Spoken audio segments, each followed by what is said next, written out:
दोस्तों, अब आगे बढ़ते हैं। अब ये प्रेजेंट टेंस का तीसरा टेंस है, प्रेजेंट परफेक्ट टेंस। अब तक हमने सिंपल प्रेजेंट टेंस देखा, प्रेजेंट कंटिन्यूअस देखा। अब प्रेजेंट टेंस का थर्ड टेंस जो है, जिसे हम प्रेजेंट परफेक्ट टेंस कहते हैं। अब परफेक्ट शब्द से आपको पता चलेगा कि पूर्ण, यानी पूर्ण वर्तमान काल। अब ये पूर्ण वर्तमान काल क्या है, ये कब इस्तेमाल करना है, कैसे इस्तेमाल करना है, इसके बारे में आज देखेंगे।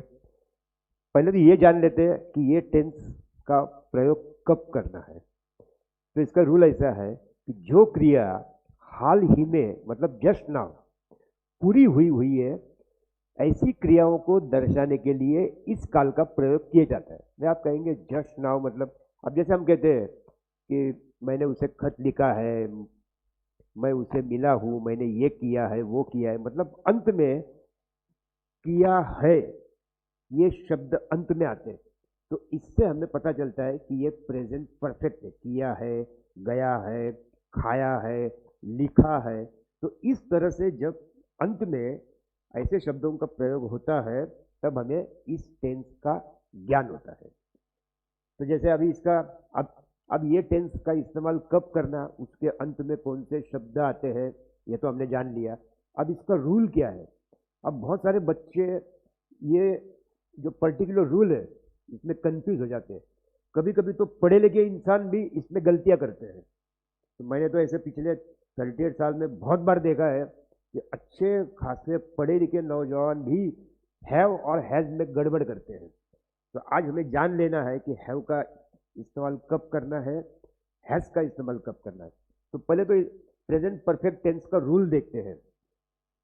शुरू में कर्ता यानी सब्जेक्ट लेना है, इसके बाद हैव या हैज, इन दोनों में से एक लेना है। अब हैव कब लेना है, हैज कब लेना है, इसके बारे में भी चर्चा करेंगे। तो पहले कर्ता प्लस हैव या हैज में से एक लेना है, प्लस पीपी। मैंने पहली बार कहा था कि वर्ब बहुत ही इंपॉर्टेंट है, बहुत ही महत्वपूर्ण है। और हर एक वर्ब के 3 फॉर्म होते हैं। प्रेजेंट टेंस यानी पहला फॉर्म, पास्ट टेंस यानी दूसरा फॉर्म, और जो तीसरा है जिसको भूतकृदंत बोलते हैं, पास्ट पार्टिसिपल, यानी हम उसके शॉर्ट में पीपी कहेंगे, पास्ट पार्टिसिपल। तो हर एक क्रियापद के, हर एक वर्ब के 3 फॉर्म जो होते हैं, वो आपको पता होना बहुत जरूरी है। नहीं तो आपकी गाड़ी हर एक परफेक्ट टेंस में अटक जाएंगी। क्योंकि इसके बाद भी जितने भी हम टेंस देखने वाले हैं, तो जहां जहां परफेक्ट टेंस आएगा, तो वहां पे पीपी का प्रयोग हमें करना पड़ेगा।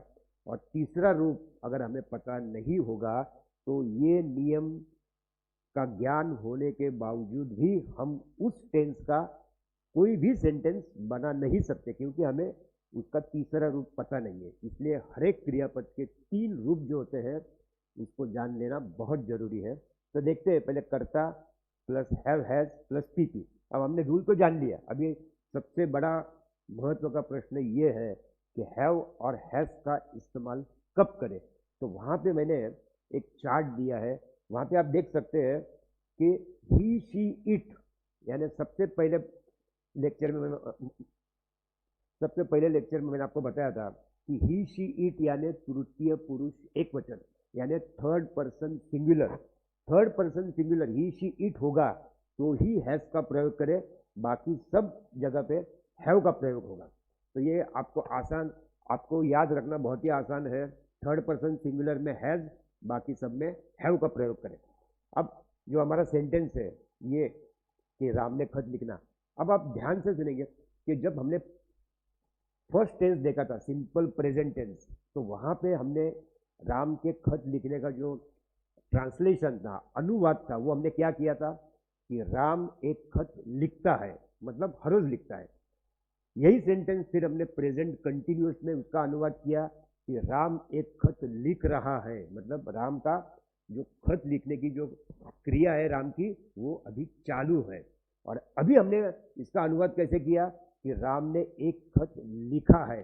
तो ये टेंस की शुरुआत में मैंने आपको कहा था कि अंत में लिखा है, किया है, गया है, आया है, तो इस तरह से शब्द प्रयोग होते हैं। तो हमें इससे ज्ञान होता है कि ये टेंस कौन सा है। तो जैसे लिखा है, तो राम ने एक खत लिखा है, मतलब राम ने जस्ट नाउ, जस्ट अभी खत लिखा है, इसका मतलब ये हुआ। अब इस नियम का, इस रूल का हम यहाँ पे प्रयोग करेंगे। पहले कर्ता, तो हमारा तो हमारे इस सेंटेंस का जो कर्ता है वो राम है, तो हमने राम लिया। इसके बाद हैव या हैज में से एक हमें चुनना है। तो अब हमें ये देखना होगा, अब ये हैव या हैज अपने अपने मन पर नहीं है कि चलो अभी हैव लिखने का मूड आया तो हैव लिख दिया, हैज लिखने का मूड आया तो हैज लिख दिया, ऐसा नहीं है। जो भी हम कर्ता लेते हैं उस पर निर्भर है। अब राम जो है यानी ही, तो ही यानी तृतीय पुरुष एक वचन, थर्ड पर्सन सिंगुलर है, तो हमें हैव और हैज में से हैज का इस्तेमाल करना है, इसलिए हमने राम हैज लिखा। अब सबसे महत्व की बात, इस वाक्य में जो भी क्रियापद है उसका हमें पीपी यानी पास्ट पार्टिसिपल यानी उसका तीसरा रूप का इस्तेमाल हमें इस सेंटेंस में करना है। अब लिखा, लिखना, मुख्य क्रियापद क्या है, मुख्य वर्ब क्या है, main verb is to write. Write के तीन जो फॉर्म है, राइट, रोट और रिटर्न, तो हमने रिटर्न लिखा है, तीसरा रूप लिखा है हमारे नियम के हिसाब से। तो कर्ता राम, हैव हैज में से हमने हैज लिया, फिर हमारा जो वर्ब है राइट, उसका तीसरा फॉर्म यानी रिटर्न हमने लिखा, और बचा हुआ एक खत बने यानी अ लेटर। तो अब ये सेंटेंस पूरा हुआ, Ram has written a letter. अगर आपने ऐसा किया कि Ram has write a letter, wrong, Ram has writes a letter, wrong, कुछ भी लिखना नहीं है, हमें जो नियम है उसका ही प्रयोग करना है। अब आगे बढ़ते हैं। अब ये हुआ पॉजिटिव यानी सकारार्थी हुआ। अब हमें इसका निगेटिव यानी नकारार्थी करना है। तो केवल इसमें नॉट ऐड होगा, पहले कर्ता फिर हैव हैज, अब केवल इसमें नॉट की वृद्धि होगी, नॉट प्लस पीपी। तो वही सेंटेंस जो है, पहले कर्ता राम, हैज, नॉट, फिर पीपी रिटर्न, और बचा हुआ अ लेटर। इसके बाद हमें करना है इंट्रोगेटिव यानी प्रश्नार्थी करना है।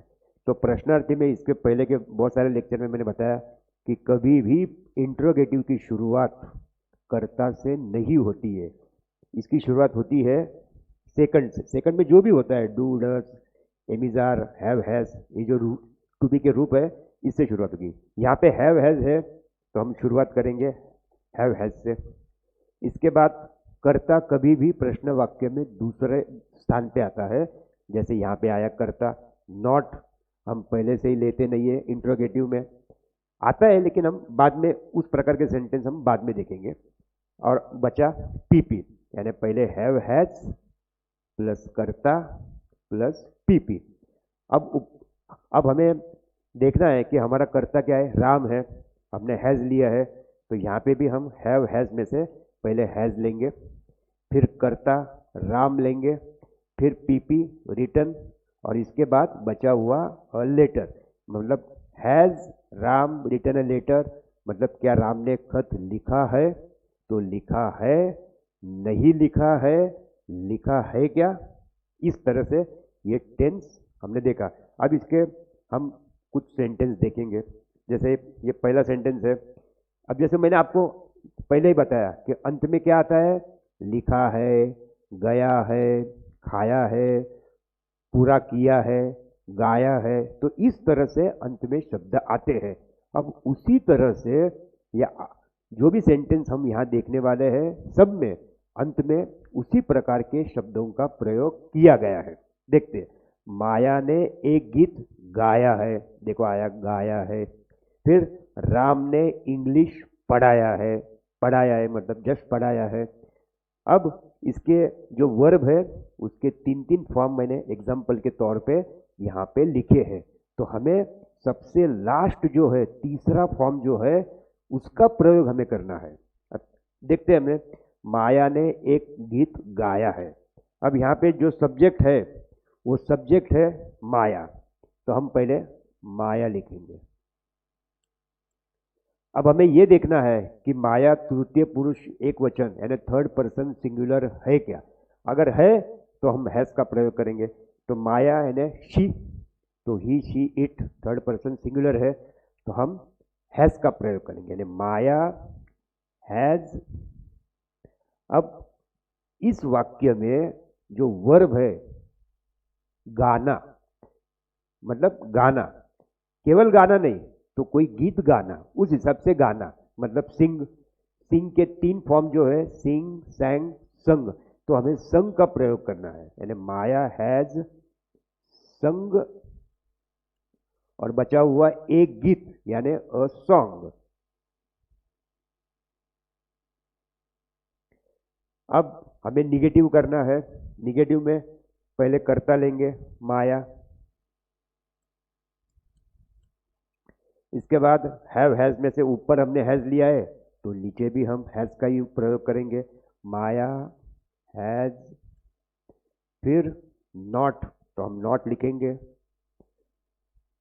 और फिर बचा हुआ जो भी है संग और सॉन्ग वैसे का वैसा लिखना है, माया हैज नॉट संग और सॉन्ग। इसके बाद इंट्रोगेटिव में हमें हैव या हैज में से एक रूप चुनना है, जो ऊपर लिया है वही नीचे हम लेंगे। तो यहाँ पे हमने हैज का इस्तेमाल किया है तो यहाँ पे भी शुरुआत हम हैज से ही करेंगे, हैज। फिर कर्ता, अब ये जो कर्ता है माया, इसके पहले भी मैंने आपको बताया था कि अगर विशेष नाम है, प्रॉपर नाउन है, तो बीच में भी उसका पहला शब्द कैपिटल में लिखा जाता है। माया, क्योंकि माया विशेष नाम है, प्रॉपर नाउन है, इसलिए माया का एम यहाँ पे कैपिटल ही आएगा। तो हैज माया। फिर नॉट का तो प्रयोग हम करते नहीं है, बचा हुआ क्या संग अ सॉन्ग, तो हैज माया संग अ सॉन्ग, मतलब माया ने एक गीत गाया है। निगेटिव में माया ने एक गीत नहीं गाया है, और प्रश्न वाक्य में क्या माया ने एक गीत गाया है, इस तरह से। अब आगे बढ़ते हैं। दूसरा सेंटेंस है राम ने इंग्लिश पढ़ाया है। देखिए अंत में क्या आया, पढ़ाया है, ये किया है, वो किया है, तो यहाँ पे भी पढ़ाया है। तो इस तरह से अगर आप थोड़ी प्रैक्टिस करेंगे तो आपको भी ये टेंस पहचानने में ज़्यादा दिक्कत नहीं होगी। चलो, पढ़ाया है से हमें पता चला कि ये प्रेजेंट परफेक्ट है। अब रूल का इस्तेमाल करते हैं। पहले हमें कर्ता लेना है, कर्ता है राम। इसके बाद हमें हैव या हैज में से एक रूप चुनना है। वापस देखते, राम यानी ही शी इट तृतीय पुरुष एक वचन है, तो हमें हैव हैज में से हैज का प्रयोग करना है। तो राम हैज। अब हमें पीपी करना है, लेकिन पीपी किसका करेंगे, उस वाक्य में जो क्रियापद है उसके उसका जो भी तीसरा फॉर्म है उस क्रियापद का, उसका इस्तेमाल करना है। पहले तो हम देखते हैं कि इसमें इस वाक्य में क्रियापद कौन सा है। पढ़ाना मतलब टीच। टीच के 3 फॉर्म देखो मैंने यहाँ पे लिखे हैं, टीच, टॉट, टॉट। इसमें सेकंड और थर्ड फॉर्म सेम है। ऐसे बहुत सारे क्रियापद है, ऐसे बहुत सारे वर्ब्स है जिनका सेकंड और थर्ड फॉर्म सेम होता है। तो इसका मतलब ये नहीं कि हम कौन सा भी रूप समझ सकते, स्पेलिंग सेम है, लेकिन जब आपको कोई पूछता है कि भाई यहाँ पे आपने हैज के बाद टॉट लिखा है तो कौन सा रूप लिया आपने, दूसरा के तीसरा, तो चूंकि दोनों के स्पेलिंग सेम है तो आपने ये उसको नहीं कहना है कि मैंने सेकंड किया, सेकंड रूप का इस्तेमाल किया है, क्योंकि दोनों के स्पेलिंग तो सेम है। लेकिन ऐसा नहीं है, स्पेलिंग भले सेम हो, आपको बताते वक्त ग्रामेटिकली आपको सही आंसर देना है कि नहीं भैया हमने थर्ड फॉर्म का इस्तेमाल किया है। भले सेकंड का भी स्पेलिंग सेम है, लेकिन बताते वक्त अगर किसी ने पूछा तो हमें थर्ड फॉर्म ही बताना है। तो Ram has third form taught.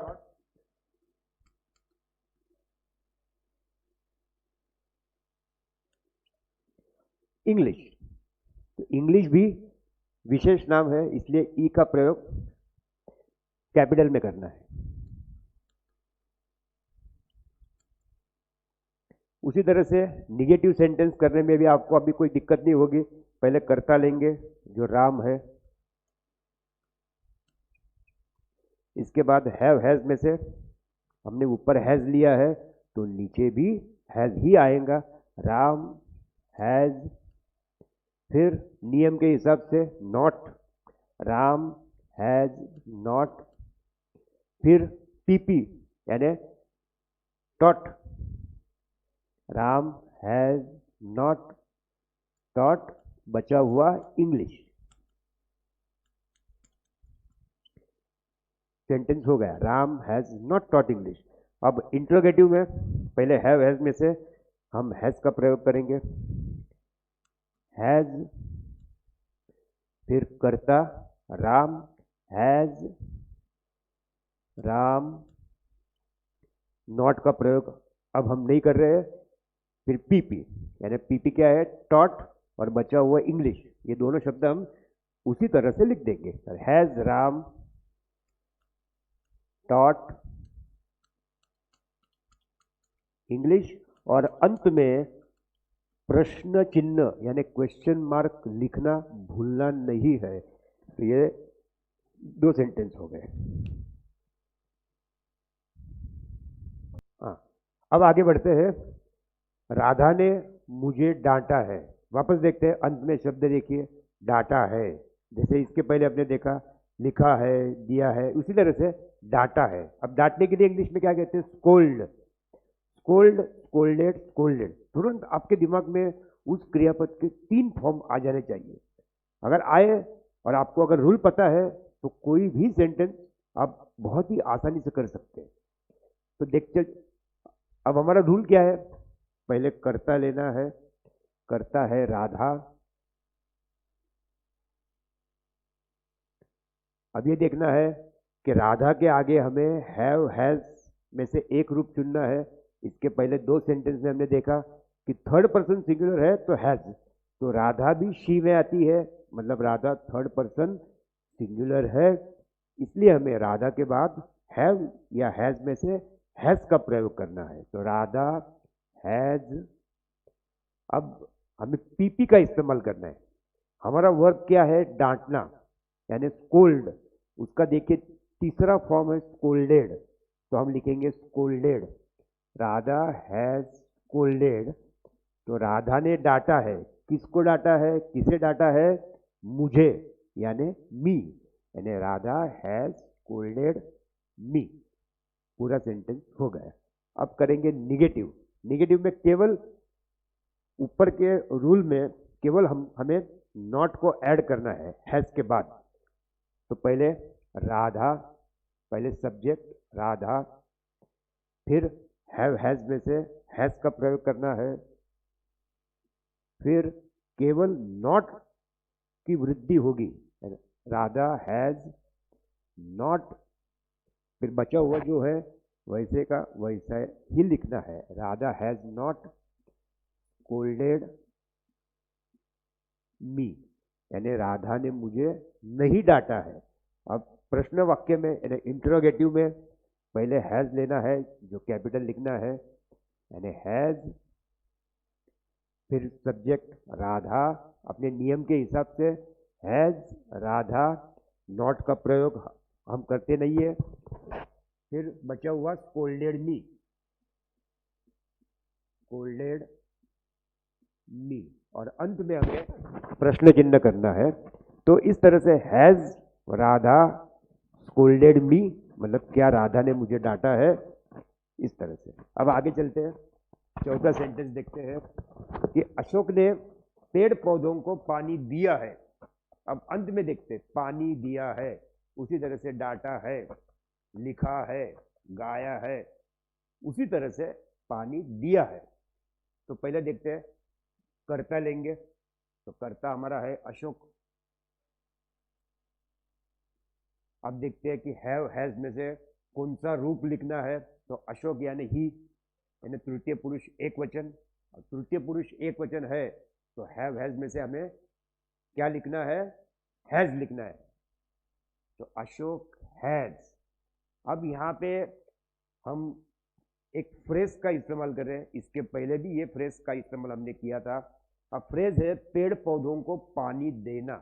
तो ये इतना पूरा जो वाक्य है उसको करने के लिए हम एक फ्रेज का इस्तेमाल करेंगे, टू वाटर द प्लांट। और मैंने इसके पहले ही बताया आपको कि टू का प्रयोग नहीं करना है। अब ये जो वाटर है ये केवल वाटर नहीं है, केवल वाटर मतलब पानी, मतलब वो नाउन हुआ, नाम हुआ। लेकिन यहाँ पे टू वाटर मतलब पानी देना, तो यहाँ पे वर्ब के हिसाब से हमने इस्तेमाल किया है।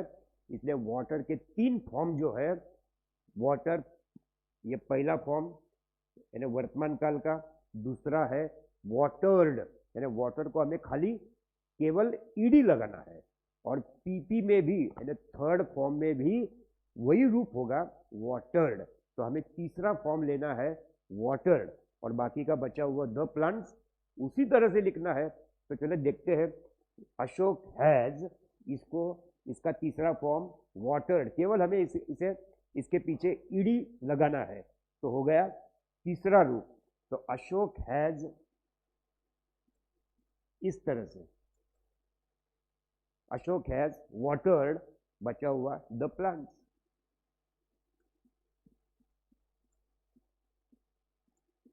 कितनी आसानी से दोस्तों देखिए आप, हमने एक फ्रेज का इस्तेमाल करके एक पूरा वाक्य बना दिया, Ashok has watered the plants. अब निगेटिव में केवल हैज के बाद हमें नॉट का प्रयोग करना है, यानी अशोक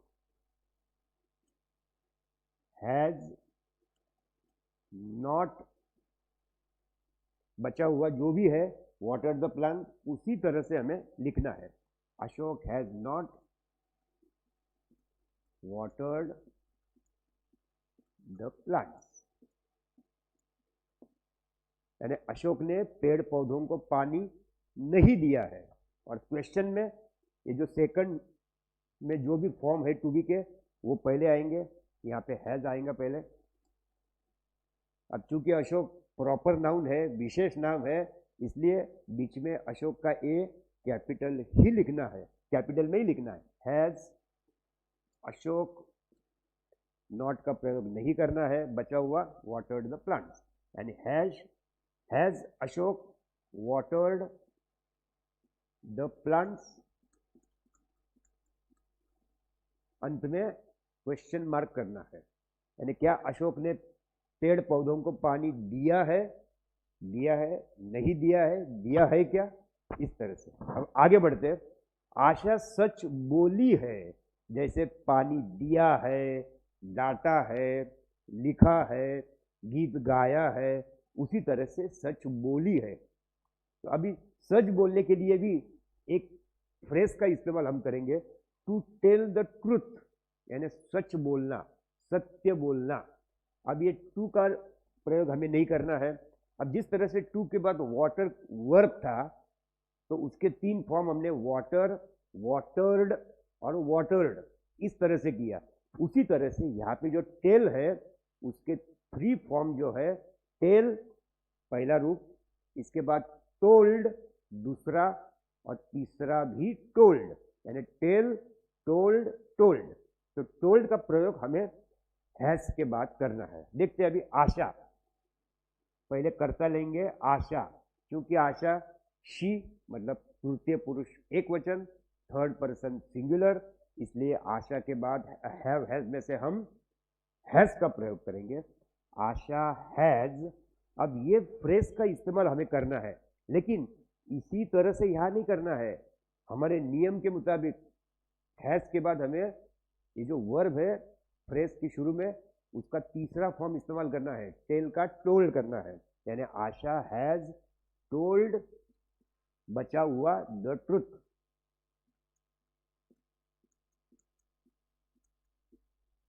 तो इस तरह से ये पूरा वाक्य हमने इस फ्रेज की मदद से पूरा किया। Asha has told the truth.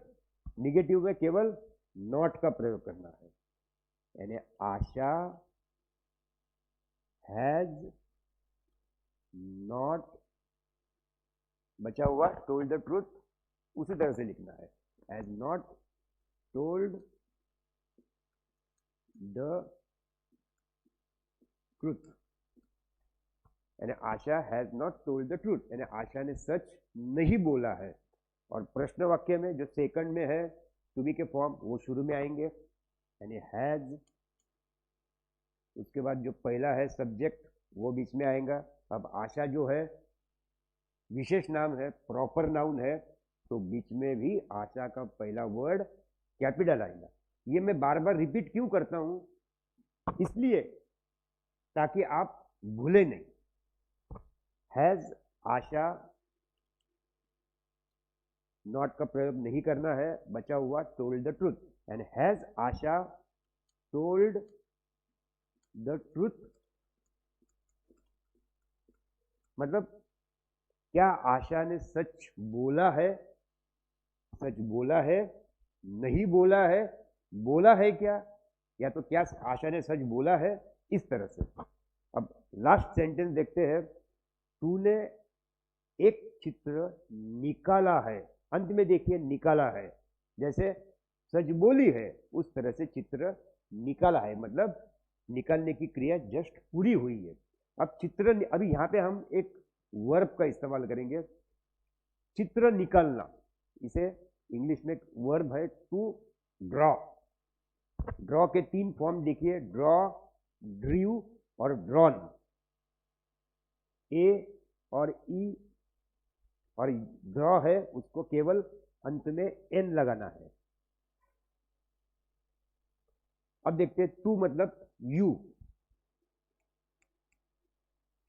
अब पहली बार थर्ड पर्सन सिंगुलर नहीं है, यू मतलब द्वितीय यानी सेकंड पर्सन है, तो यू अगर सेकंड पर्सन है, हैज का इस्तेमाल हमने हमारे चार्ट के हिसाब से देखा हमने कि थर्ड पर्सन सिंगुलर हो तो हैज, बाकी सब जगह पे हैव का इस्तेमाल करना है। तो यहाँ पे पहली बार हम हैव का प्रयोग करेंगे क्योंकि हमारा जो कर्ता है वो द्वितीय पुरुष है, यू मतलब तू या तुम या आप, तो यू हैव।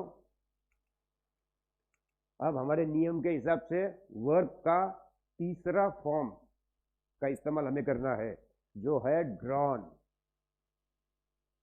तो यू हैव ड्रॉन, और बचा क्या, एक चित्र यानी अ पिक्चर, यानी you have drawn a picture. देखिए पूरा सेंटेंस हो गया, you have drawn a picture. अब यहाँ पे आप ऐसा करेंगे, you have draw a picture, wrong. कुछ बच्चे जिन्हें टेंस का ज्ञान नहीं होता, बहुत ही इंटरेस्टिंग सेंटेंस, कौन सा भी टेंस किसी भी टेंस के साथ मिक्स करके बहुत ही भयानक वाक्य बनाते हैं। You have drawing a picture, you have will draw a picture, कुछ भी लिखते हैं। अब आप इसके बाद ये सारे नियम जानने के बाद इस तरह का भयानक प्रयोग नहीं करेंगे, ऐसी आशा करता हूं, और सही नियम का इस्तेमाल करके आप सही वाक्य बनाएंगे। चलो आगे बढ़ते हैं। निगेटिव, निगेटिव में याद कीजिए क्या रूल है हमारा, पहले कर्ता लेना है यू, इसके बाद हैव हैज में से ऊपर जो हमने हैव लिया है तो नीचे भी हैव ही लेंगे, यू हैव। इसके बाद केवल नॉट की वृद्धि करनी है, यानी यू हैव नॉट, और बचा हुआ ड्रॉन अ पिक्चर उसी तरह से लिखना है, यानी you have not drawn a picture, मतलब तूने एक चित्र नहीं निकाला है। अब हमें प्रश्न करना है अंत में। इसके रूल की शुरुआत हैव हैज में से एक रूप चुनना है, ऊपर हैव लिया है तो नीचे भी हैव का प्रयोग होगा, यानी हैव। अब यू जो है वो प्रॉपर नाउन नहीं है, कॉमन नाउन है, इसलिए हमें यू का जो वाई है वो हमें स्मॉल लिखना है, यानी हैव यू, नॉट का प्रयोग नहीं करना है। बचा हुआ ड्रॉन अ पिक्चर, यानी have you drawn a picture, और अंत में प्रश्न चिन्ह लिखना नहीं भूलना है, यानी तूने या तुमने या आपने एक चित्र निकाला है, निकाला है, नहीं निकाला है, निकाला है। तो इस तरह से ये टेंस पूरा हुआ। ये तो हमने केवल अभी बहुत ही थोड़े सेंटेंस देखे, लेकिन जब हम पूरे पूरे टेंस जान लेंगे उसके बाद बहुत सारे सेंटेंस आपको एक्सरसाइज के लिए दिए जाएंगे। तो बहुत ही अलग अलग, अब ये 6 सेंटेंस मैं हर एक टेंस में रिपीट इसलिए कर रहा हूं ताकि आपको डिफरेंस पता चले कि किस तरह से एक वाक्य अलग अलग टेंस में किस तरह से हम उसका परावर्तन कर रहे हैं, किस तरह से हम उसे चेंज कर रहे हैं। इसलिए मैं ये 6 सेंटेंस अब मैं रिपीट करूंगा अंत तक, ताकि अंत में आप इसकी तुलना कर सकें। तो हम इसके बाद का टेंस बाद में देखेंगे।